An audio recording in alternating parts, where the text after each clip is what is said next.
செங்கல்பட்டு அடுத்துள்ள பெருந்தண்டலத்தில் மரக்கிளையில் தொங்குவிடப்பட்டிருந்த கட்டைப்பையில் இருந்து பச்சிளம் ஆண் குழந்தையை கிராம மக்கள் மீட்டனர். குழந்தை அழுகுரல் கேட்டு ஏரிக்கரையில் ஆடு மாடு மேய்த்துக் கொண்டிருந்த பெண்கள் சிலர் மரத்தின் மீதேறி குழந்தையை மீட்டதோடு 108 ஆம்புலன்ஸில் செங்கல்பட்டு அரசு மருத்துவமனைக்கும் அனுப்பி வைத்தனர். இதுகுறித்து போலீசார் விசாரணை நடத்தி வருகின்றனர். விநாயகர் சதுர்த்தியை முன்னிட்டு திருப்பூரில் போலீசாரின் கொடி அணிவகுப்பு நடைபெற்றது. மாநகர காவல் ஆணையர் லட்சுமி தலைமையில் 100க்கும் மேற்பட்ட போலீசார் ரயில் நிலையத்திலிருந்து முக்கிய சாலைகள் வழியாக சென்று ஆலங்காட்டில் அணிவகுப்பு நிறைவு செய்தனர். விழாவையொட்டி மாநகரில் 1000 போலீசார் பாதுகாப்பு பணியில் ஈடுபடுத்தப்படுவார்கள் என காவல் ஆணையர் தெரிவித்தார்.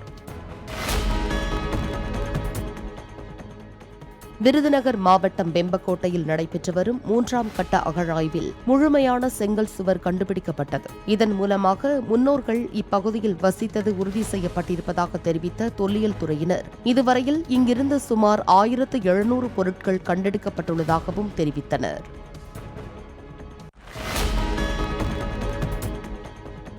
மதுரை மாவட்டம் சோழவந்தானில் சென்னை சூப்பர் கிங்ஸ் சார்பில் அமைக்கப்பட்ட 12வது கிரிக்கெட் பயிற்சி அகாடமியை இந்திய அணியின் முன்னாள் வீரர் பத்ரிநாத் திறந்து வைத்து மாணவர்களுடன் சேர்ந்து விளையாடினார்.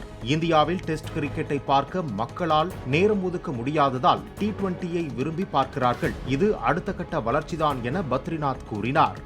வாழ்க்கையில் நீங்கள் எடுக்கிறீங்க, வளர்றீங்க அப்படின்றது தான் நான் எப்போதுமே கோச்சிங்லேயும் சொல்கிறது ஒன்றே ஒன்று தான். வாழ்க்கையில் செட்பேக் அப்படின்றதே கிடையாது, ஃபீட்பேக் ஒண்டி தான். ஃபெயிலியர்னால் அதுலேருந்து ஃபீட்பேக் எடுத்துகிட்டு முன்னாடி போயிட்டே இருங்க.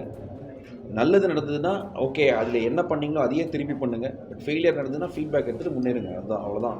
அதுதான் நான் எல்லாருக்குமே சொல்ல விரும்புகிறேன். ஸோ அது ஒரு பெரிய ஒரு விஷயம். ஐ திங்க் கிரிக்கெட் எனக்கு நிறையா கற்றுக் கொடுத்துருக்கு. ஸோ இதான் நான் சொல்ல விரும்புகிறேங்க. ஐ திங்க் நீங்கள் எதுலேயுமே வாழ்க்கையில் முன்னேறணும்னா ஃபுல் கமிட்மெண்ட் தேவை அண்ட் உழைப்பு டெஃபினட்டாக தேவை. உழைப்பே உயரும். இந்தியா பார்த்தீங்கன்னா I think more and more T20 கிரிக்கெட்டை நோக்கி போயிட்டுருக்கு. ஏன்னா மக்களுக்கு அதான் பிடிச்சிருக்கு. நான் எதுவும் சொல்கிறதுக்கு இல்லை, நீங்கள் சொல்கிறதா. மக்கள் அதை விரும்புகிறாங்க, நிறையா பார்க்குறாங்க. ஈவினிங் 7 மணிக்கு டிவியை பார்த்து போட்டு ஒரு மேட்சை பார்க்க முடியுது. 10 மணிக்குள்ளே முடிஞ்சிருது. ஒரு டெஸ்ட் மேட்ச் நடுவில் மண்டே அன்றைக்கி, செவ்வாய்க்கிழமை அன்றைக்கி 9லேருந்து 5 மட்டும் யாருக்கு நேரம் போய் பார்க்குறது? இதுதான் ஒரு காரணம்னு நினைக்கிறேன். ஐ திங்க் வேறு எந்த ரீசனும் இல்லை.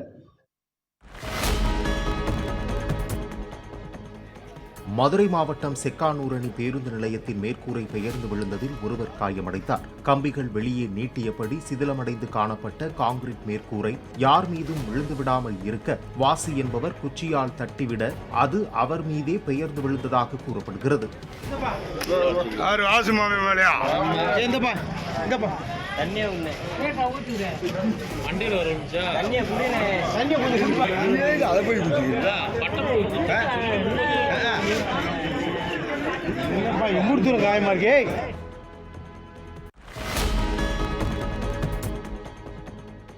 ராமநாதபுரம் மாவட்டம் உப்பூரில் உள்ள வெயிலுக்கந்த விநாயகர் கோயிலில் திருக்கல்யாண உற்சவத்தை முன்னிட்டு சித்தி புத்தி தேவியருடன் விநாயகருக்கு திருக்கல்யாணம் நடைபெற்றது. இதில் ஏராளமான பக்தர்கள் கலந்து கொண்டனர்.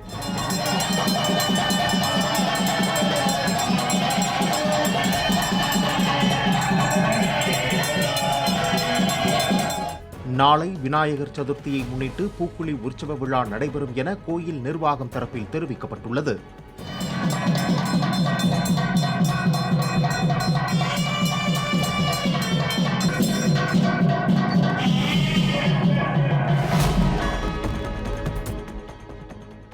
நீர்நிலைகளில் இருந்து வண்டல் மண் எடுக்க பெற்ற அனுமதியை கொண்டு செம்மண் கடத்தலில் ஈடுபட்ட 3 லாரிகளை தூத்துக்குடி முத்தையாபுரத்தில் வாகன தணிக்கை நடத்தி போலீசார் பறிமுதல் செய்தனர். செம்மண்ணை தனியார் செங்கல் சூளைகளுக்கு விற்பனை செய்து வந்ததாக 4 பேரை கைது செய்ததோடு வண்டல் மண் எடுக்க அனுமதி பெற்றிருந்த சுரேஷ்குமார் மற்றும் லாரி உரிமையாளர்களிடமும் விசாரணை நடைபெற்று வருகிறது.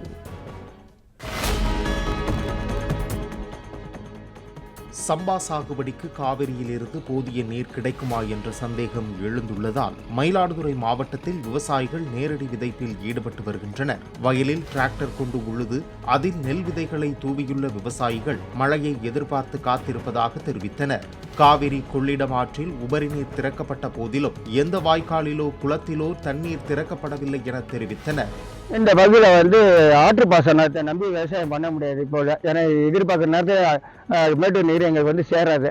அதனால எங்கள் பகுதி சுற்றுவட்டாரங்கள் எல்லாம் நேரடி விதைப்பு தான் நம்பி செஞ்சுட்டு இருக்கோம். அதுவும் மழை பெஞ்சாதான் அதுவும் சேலம் அருகே உடையாப்பட்டியில் உள்ள ஒருங்கிணைந்த பதிவுத்துறை அலுவலகத்தில் வணிக வரி மற்றும் பதிவுத்துறை அமைச்சர் மூர்த்தி திடீர் ஆய்வு மேற்கொண்டார். பத்திரப்பதிவிற்கு வரும் பொதுமக்களை காக்க வைக்காமல் விரைவாக பணிகளை முடித்திட வேண்டும் என அதிகாரிகளுக்கு அமைச்சர் உத்தரவிட்டார். ராணிப்பேட்டை மாவட்டம் அம்மூரைச் சேர்ந்த 15 வயது சிறுமிக்கு கட்டாய திருமணம் செய்து வைக்க முயன்றதால் ரயில் முன் பாய்ந்து சிறுமி தற்கொலை செய்து கொண்டதாக கூறப்படும் நிலையில் அவரது பெற்றோர் மீது வழக்கு பதிவு செய்யப்பட்டுள்ளது. ரங்கநாதன் என்பவரது மகளான அந்த சிறுமிக்கு 25 வயதான அவரது தாய்மாமன் பொன்னுரங்கம் என்பவருடன் நாளை திருமணம் நடைபெறவிருந்ததாக கூறப்படுகிறது.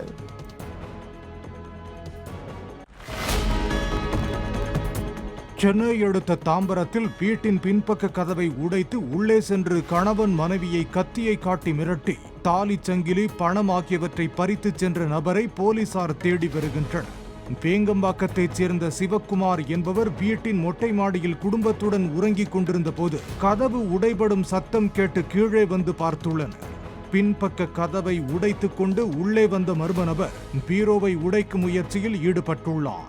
சிவக்குமாரும் அவரது மனைவியும் கூச்சலிடவே கத்தியை காட்டி மிரட்டி தாலி சங்கிலி உட்பட 15 சவரன் நகை, 45,000 ரூபாய் ரொக்கப் பணம், 2 கிலோ வெள்ளி ஆகியவற்றை எடுத்துக்கொண்டு தப்பி ஓடியதாக கூறப்படுகிறது.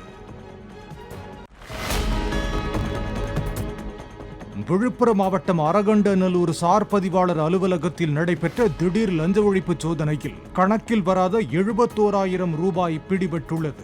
இந்த அலுவலகத்தில் பல்வேறு முறைகேடுகள் நடப்பதாக தொடர் புகார் பெறப்பட்டதை அடுத்து சோதனை நடைபெற்றது.